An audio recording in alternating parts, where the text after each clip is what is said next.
Alhamdulillahi Rabbil Alamin. Wassalatu wassalamu ala ashrafil anbiya'i wal mursalin wa ala alihi wa sahbihi ajma'in amma ba'du. Bersyukur kita kepada Allah Subhanahu wa ta'ala. Di zuhur ini kita bisa kembali hadir bersama-sama dalam rangka melaksanakan sholat zuhur berjamaah. Salawat dan salam kita sampaikan kepada junjungan kita Nabi besar Muhammad sallallahu alaihi wasallam. Kaum muslimin, kita akan dasari tausiah kita menjelang akan didirikan iqamah melalui satu ayat dalam surah At-Taubah ayat 35. Di surah At-Taubah ayat 35. A'udzubillahi minasyaitonirrajim. Bismillahirrahmanirrahim. Yauma yuhma 'alaiha fi nari jahannama fatuqwa biha jibahuhum wa junubuhum wa zuhuruhum haza ma kanastum li anfusikum fazuku ma kanastum taknizun fazuku ma kuntum taknizun. Shadaqallahul azim. Allah Subhanahu wa taala berfirman, yauma, kelak di hari akhirat. Nah, besok di hari akhirat, orang-orang yang ketika di dunia mengumpul-ngumpulkan emas, mengumpul-ngumpulkan perak, kemudian ia tidak menzakatkannya. Jadi ketika ia sudah wajib zakat, dia tidak membayar zakatnya. Maka di hari kiamat nanti, apa yang terjadi? Yauma, pada hari itu nanti, emas itu dimasukkan ke dalam api neraka. Jadi emas yang beku tadi, itu dimasukkan ke dalam api neraka sehingga meleleh seperti jadi bubur dia. Jadi cairan emas itu panasnya luar biasa. Maka orang-orang yang ketika di dunia itu mengumpul-ngumpulkan emas tadi, emas yang ia kumpul-kumpul tadi, ini surah At-Taubah ayat 35, fatuqwa biha, emas yang sudah mencair tadi akan dituangkan. Jadi Al-Quran menjelaskan metode cara menyiksa orang. Maka dituangkan ke jibahuhum, ke jidatnya. Jadi dituangkan ke jidat, jebol ke belakang.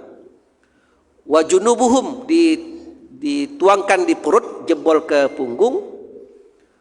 Wa zuhuruhum, dan di punggung jebol ke dada. Jadi ada punggung, kening, perut dan punggung. Ya. Jadi dicairkan kemudian dituangkan kembali menjadi bentuk siksa bagi orang yang ketika di dunia mengumpul-ngumpulkan emas dan perak dan tidak menzakatkan dan mensedekahkannya. Nah, kata Allah, fazuku, rasakanlah ma kuntum taknizun, harta yang dulu kalian kumpul-kumpulkan. Kaum muslimin sekalian, nah, ayat surah At-Taubah ayat 35 ini itu dikutip oleh seorang ulama besar, yakni Said Sabiq, dalam kitab Fikih Sunnah. Di dalam kitab Fikih Sunnah, Syekh Said Sabiq mengutip ayat At-Taubah ayat 35 ini dalam kitab beliau bernama Fikih Sunnah, tapi ia meletakkannya di bab nikah. Nah, agak aneh ini. Beliau meletakkannya di bab nikah. Bab tentang hikmatun nikah, tentang hikmah menikah. Apa kaitannya Ustaz? Kok Ustaz Syekh Said Sabiq meletakkan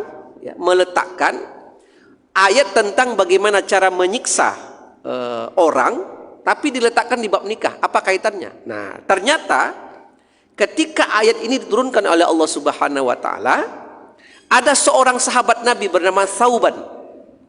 Thauban ini bertanya kepada Nabi, "Ya Nabi, kalau memang orang yang punya harta, orang yang punya emas, orang yang punya aset itu kelak akan disiksa di api neraka bersama asetnya karena ia tidak membayar zakat dan tidak membayar infak, terus harta dunia yang paling utama itu apa?" Kan begitu. Kalau emas dan perak itu bukan harta dunia yang paling utama, terus kalau begitu ya Rasulullah, kata Thauban, harta yang paling baik itu apa? Nah, Rasulullah kemudian bersabda, atas pertanyaan Thauban ini, seorang sahabat Nabi bernama Thauban. Thauban itu profilnya itu kalau pergi sholat ke masjid dia sering duduk di sebelah kiri, tidak akan berubah-ubah itu. Coba sebelah kiri siapa sana? Sebelah kiri dia si Thauban itu, sahabat Nabi. Nah, apa yang terjadi? Nabi kemudian jawab, "Fatluhu, harta dunia yang paling utama itu," kata Rasulullah. Jadi ternyata emas dan perak itu bukan harta dunia yang paling utama. Karena kalau salah-salah garap, di akhirat justru akan kembali menyiksa orang yang pemilik harta. Kalau begitu harta utama apa? Kata Rasulullah, "Fatluhu, sesungguhnya harta dunia yang paling utama itu adalah lisanun zakirun." Pertama adalah lisan yang pandai berzikir kepada Allah Subhanahu wa taala.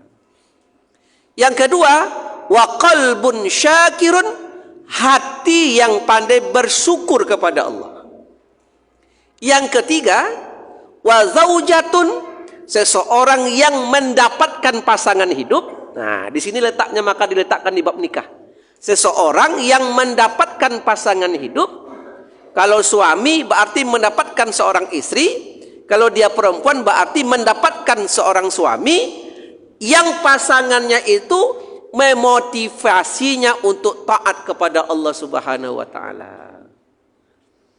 Jadi tiga ini disebut oleh Rasulullah tentang harta dunia yang paling utama, yakni lisan yang pandai berzikir, hati yang pandai bersyukur, dan seseorang yang ia mendapatkan pasangan, yang seseorang memiliki pasangan, yang pasangannya tadi memotivasi, mendorong, tu'inuhu, menolong ia untuk taat kepada Allah Subhanahu wa ta'ala.